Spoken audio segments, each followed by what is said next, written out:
व्रत संबंधी प्रमेयों का ये भाग 4 विद्यार्थियों के सामने है। यहाँ पर व्रत संबंधी प्रमेय विद्यार्थियों को सिखाई जा रही हैं। प्रमेय संख्या 11, चक्रीय चतुर्भुज के सम्मुख कोण संपूरक होते हैं।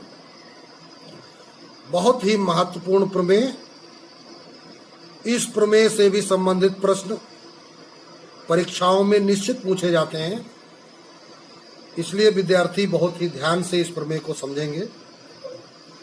चक्रीय चतुर्भुज, तो चक्र तो हमने बना दिया है, चक्र अर्थात वृत्त, और इस पर 4 बिंदु ले लेते हैं, ए बी, ये सी और ये डी। थोड़ा सा इसको हम कुछ इस प्रकार लेते हैं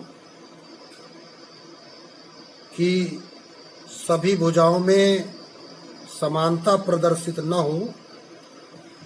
तो ये एक हमने ले लिया है चक्रीय चतुर्भुज, और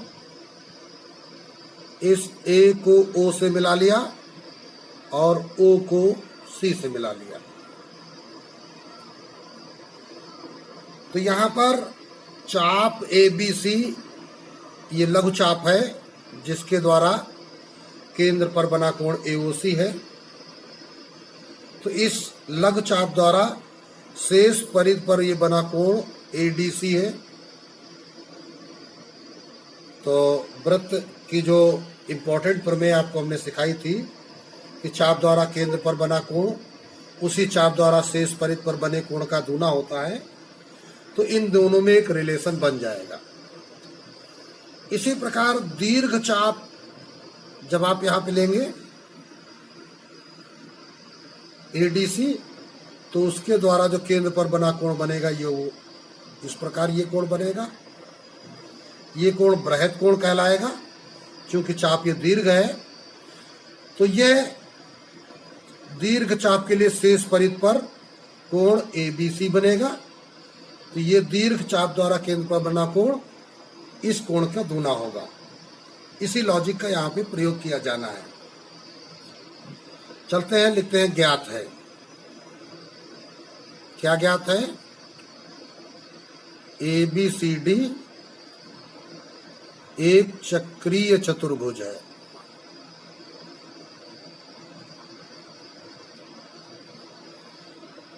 भाई फिगर और मुख्य प्रतिज्ञा के द्वारा हमको यही पता चला कि एबीसीडी चक्रीय चतुर्भुज है। सिद्ध करना है कि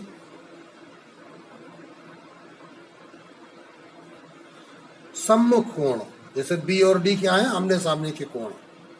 तो फर्स्ट में हम लिखते हैं कोण बी प्लस कोण डी संपूरक होते हैं, अर्थात इनका टोटल 180 अंश होता है। इसी प्रकार सेकंड के समय क्या होगा?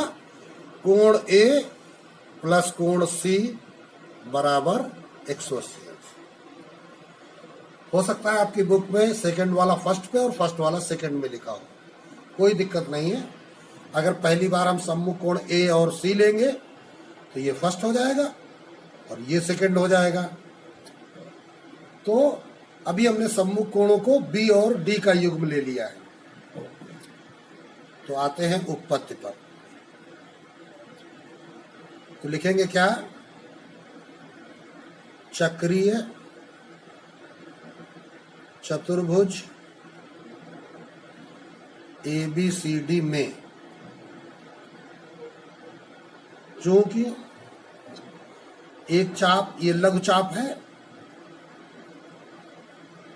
लघु चाप, चाप क्या है? एसी। अब इस एसी चाप का हम पूरा नाम एबीसी भी लिख सकते हैं। द्वारा केंद्र पर बना कोण कोण एओसी है, तथा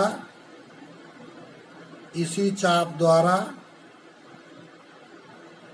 शेष परिधि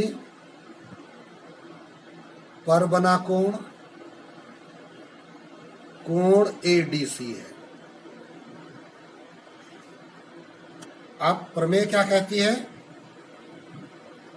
चाप द्वारा केंद्र पर बना कोण शेष परिध पर बने कोण का दूना होता है। तो इसलिए कोण AOC बराबर 2 कोण ADC, समीकरण नंबर 1 डाल देते हैं। कारण चाप द्वारा केंद्र पर बना कोण, शॉर्ट में लिख देते हैं शेष परिधि पर बने कोण का दूना होता है। इस प्रकार इस ब्रैकेट में हमने लिख दिया हुआ है। इसी प्रकार दीर्घ चाप, अभी पहले लघु चाप लिया था ABC, तो दीर्घ चाप क्या हो जाएगा ADC। ADC के लिए तो दीर्घ चाप द्वारा केंद्र पर बना कोण ये हो जाएगा बृहत कोण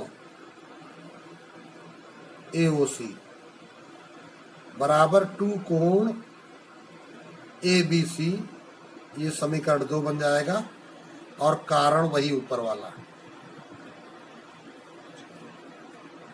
ठीक है। अब समीकरण 1 व 2 को जोड़ने पर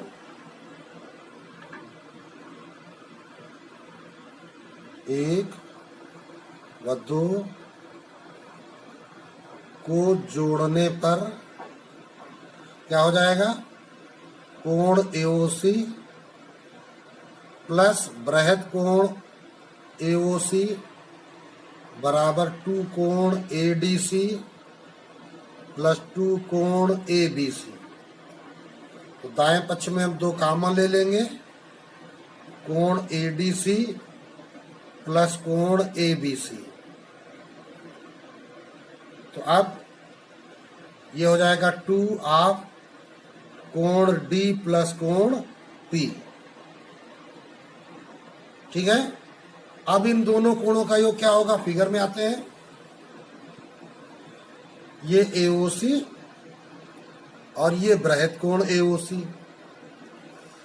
दोनों मिलकर संपूर्ण कोण बनाते हैं, जिसको हम 360 अंश का कहते हैं। तो ये हो गया कितना, 360 अंश। तो 2 का भाग लगा दो या 2 से काट देते हैं तो 180 अंश आ जाएगा। अब पक्ष परिवर्तन कर दीजिए, तो कोण B प्लस कोण D बराबर 180 अंश। तो ये आपका फर्स्ट पार्ट प्रूव्ड हो जाता है। तो अभी हमने यहां पे क्या लिया था, लघु चाप ABC और दीर्घ चाप ADC। अब क्या लेंगे, लिखेंगे इसी प्रकार लघु चाप BCD तथा दीर्घ चाप BAD के लिए जो लघु चाप BCD वाला कोण बनेगा वो कोण BOD बनेगा, और दीर्घ चाप द्वारा बृहत कोण BOD बनेगा। तो लघु चाप वाला जो कोण BOD है वो 2 कोण BAD के बराबर होगा, और प्लस जो बृहत वाला होगा 2 कोण BCD के बराबर होगा। तो ये मिलकर बन जाएंगे 360 अंश। इधर हम 2 कॉमन ले लेंगे दाएं पक्ष में, तो BAD को कोण A कहा जा सकता है प्लस BCD को कोण C कहा जा सकता है। फिर वही काम, 2 से इसको काट दिया या 2 से भाग लगा दिया, तो कोण A प्लस कोण C बराबर 180 अंश। ये आपका सेकंड पार्ट प्रूव्ड हो गया। तो इस प्रकार हम कह सकते हैं कि चक्रीय चतुर्भुज के सम्मुख कोण संपूरक होते हैं, अर्थात सम्मुख कोणों का योग 180 अंश होता है। अब अगली प्रमेय विद्यार्थियों के सामने है। प्रमेय 12, किसी चतुर्भुज के सम्मुख कोण यदि संपूरक हैं तो वह चक्रीय चतुर्भुज होगा। तो कोई एक चतुर्भुज हम बना लेते हैं।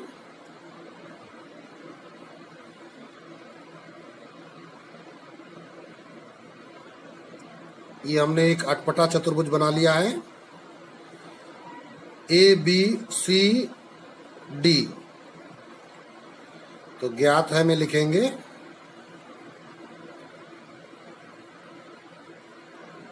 चतुर्भुज ए बी सी डी में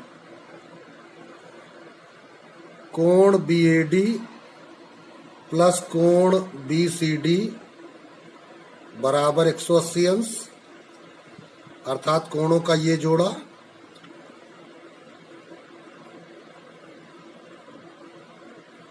अब जब ये जोड़ा 180 अंश योग बनाएगा तो ये जोड़ा भी योग 180 अंश बनाएगा, क्योंकि चारों कोणों का योग 360 अंश होता है।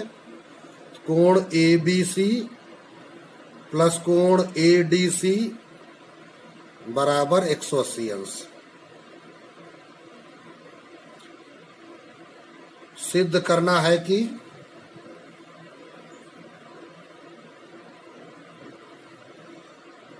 अब ए बी सी डी एक चक्रीय चतुर्भुज सिद्ध करना है।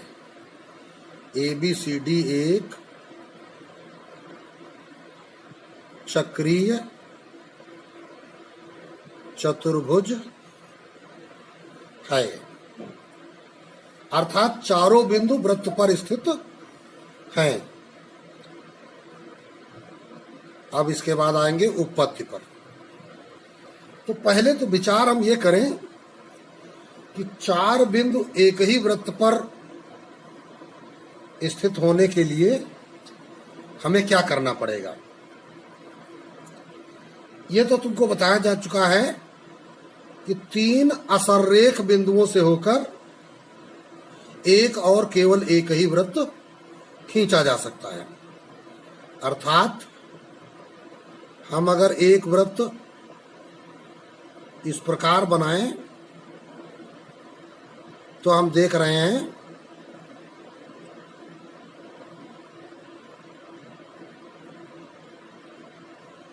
कि यह वृत्त क्या हो रहा है, ए बी सी से होकर जा रहा है।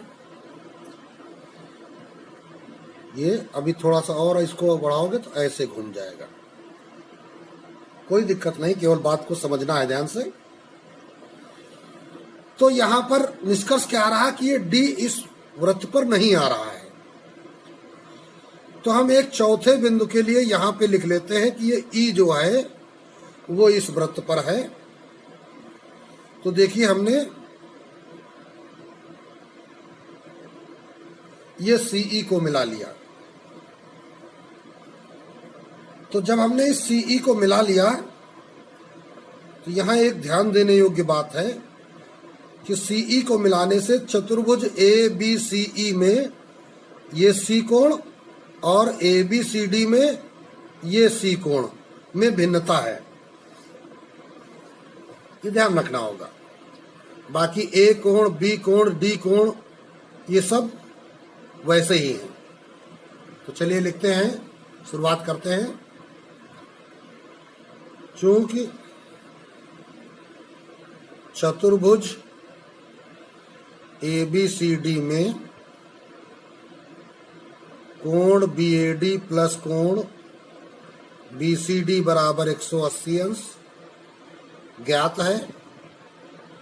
कोण ए बी सी प्लस कोण ए डी सी बराबर 180 अंश ये भी ज्ञात है। तो इसको समीकरण 1 समीकरण 2 इनको लिख देते हैं ज्ञात है। ठीक है, आगे चलते हैं।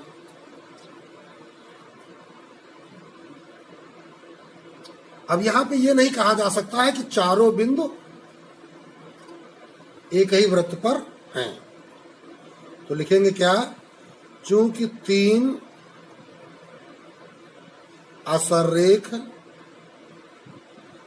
बिंदुओं ए बी तथा सी से होकर एक वृत्त खींचा जा सकता है। तो अब रचना में आ गए हम। अतः वृत्त खींचने पर यदि यह बिंदु डी से होकर नहीं जाता है, अतः तीनों बिंदुओं से होकर जाने वाले वृत्त पर यदि बिंदु डी स्थित नहीं है,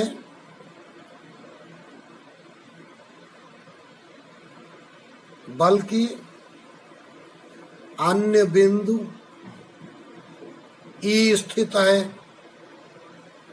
डी के बजाय कौन सा बिंदु स्थित है? ई स्थित है, डी नहीं है, तो फिर निष्कर्ष क्या आ जाएगा कि ये कोण B A B C plus ये कोण ए ई सी, इन दोनों का योग 180 अंश होगा। तो क्या लिखेंगे हम यहां? अतः ए बी सी ई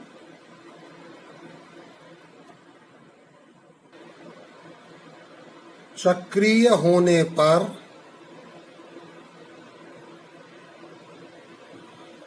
कोण ए बी सी प्लस कोण ए ई सी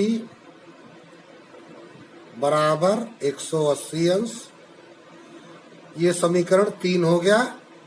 कारण सम्मुख कोण, चक्रीय चतुर्भुज के सम्मुख कोण समपूरक होते हैं।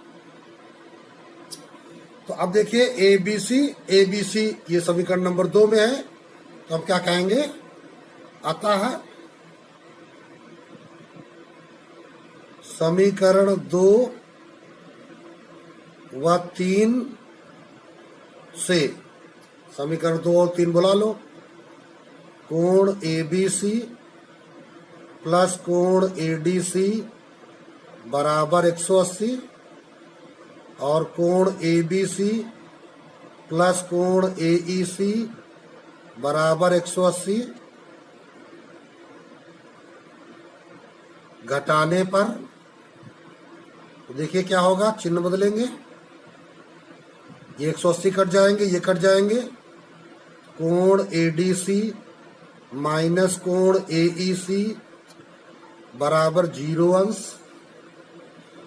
इसलिए कोण ए डी सी बराबर कोण ए ई सी, ये समीकरण 4 डाल देते हैं। अब एडीसी और एईसी को देखिए फिगर में। एडीसी ये एडीसी और एईसी, ये दोनों कोण बराबर हो ही नहीं सकते। क्यों? क्योंकि एईसी इस त्रिभुज ईसीडी का बहिष्कोण है और बहिष्कोण कभी भी अंतःकोण के बराबर नहीं हो सकता। तो ये केवल तभी बराबर हो सकते हैं जब दोनों समपाती हों, अर्थात डी और ई एक ही बिंदु हों, अर्थात बिंदु ई के स्थान पर बिंदु डी होगा, तब हो जाएगा कि ए बी सी डी चक्रीय है। यही बात अब लिखने हम जा रहे हैं। तो लिखेंगे चूंकि कोण एईसी त्रिभुज ईसीडी का बहिष्कोण है,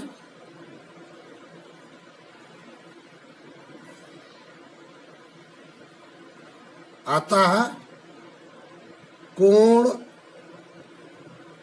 AEC is not equal to कोण एडीसी। या इधर एडीसी लिख देते, एडीसी और एईसी बराबर नहीं होंगे। ये दोनों कोण केवल तभी बराबर होंगे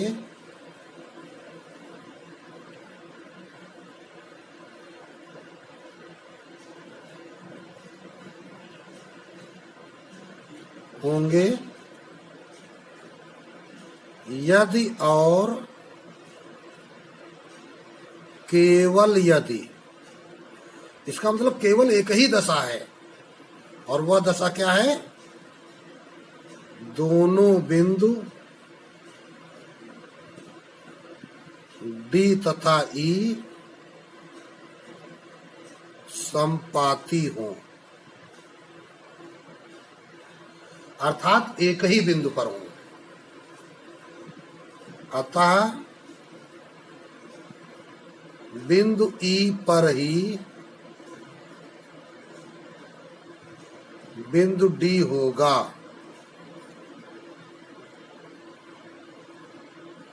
है ना? ई पर ही डी होगा। तो अब हम क्या कह सकते हैं? अतः ए बी सी तथा डी चक्रीय हैं। ये आपकी प्रमेय प्रूव्ड हो गई। इस प्रकार ये सत्यापन कंप्लीट हो जाता है। अब यह एक उपप्रमेय भी विद्यार्थी ध्यान दें। चक्रीय चतुर्भुज का बहिष्कोण अंतराभिमुख कोण के बराबर होता है।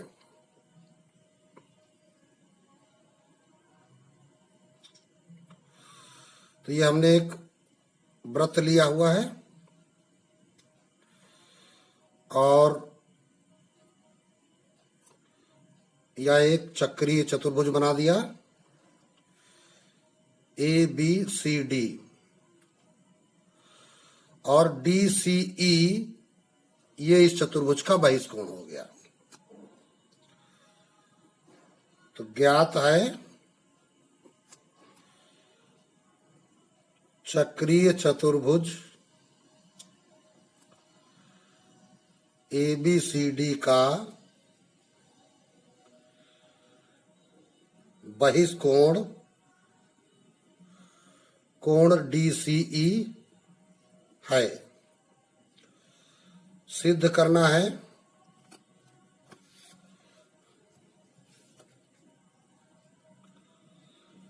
कि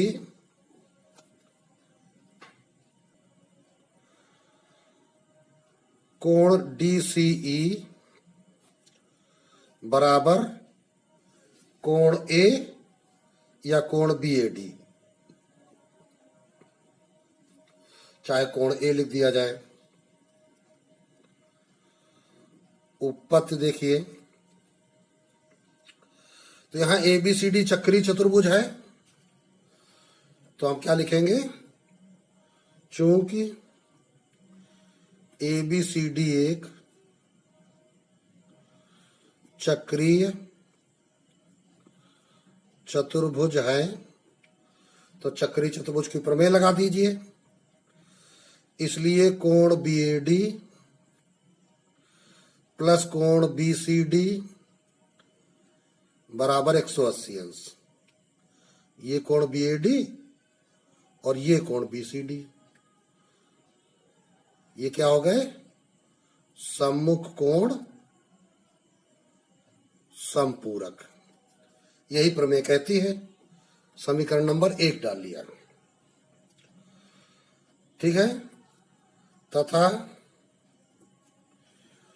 कोण बी सी डी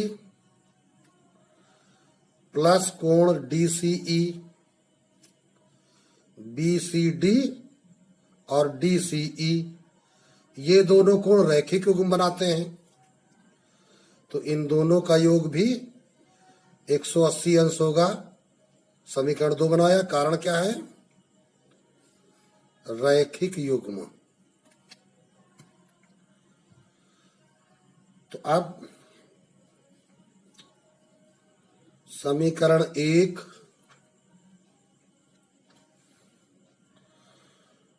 व 2 से, दोनों समीकरण एक पास लिखिए। कोण बीएडी प्लस कोण बीसीडी बराबर 180 अंश, कोण बीसीडी प्लस कोण डीसीई बराबर 180 अंश।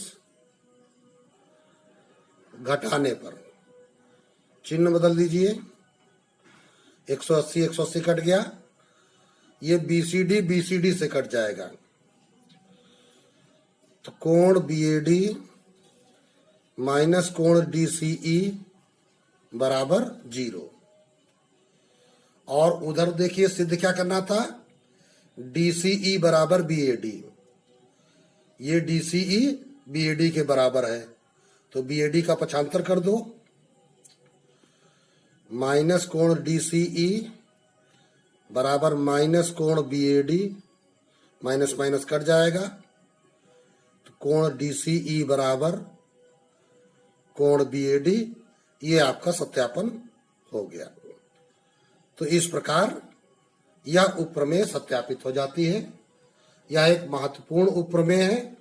इसका प्रयोग अभ्यास प्रश्नों को हल करने में काफी मात्रा में किया जाएगा, इसलिए विद्यार्थी इसे भी तैयार करें। इसके साथ ही ये वीडियो आज का अब समाप्त होता है। अब आपको वृत्त संबंधी सभी प्रमेयों की जानकारी दे दी गई है जो आपकी कक्षा से संबंधित हैं। इन्हें कंप्लीटली तैयार करिए, तत्पश्चात अभ्यास कार्य करिए।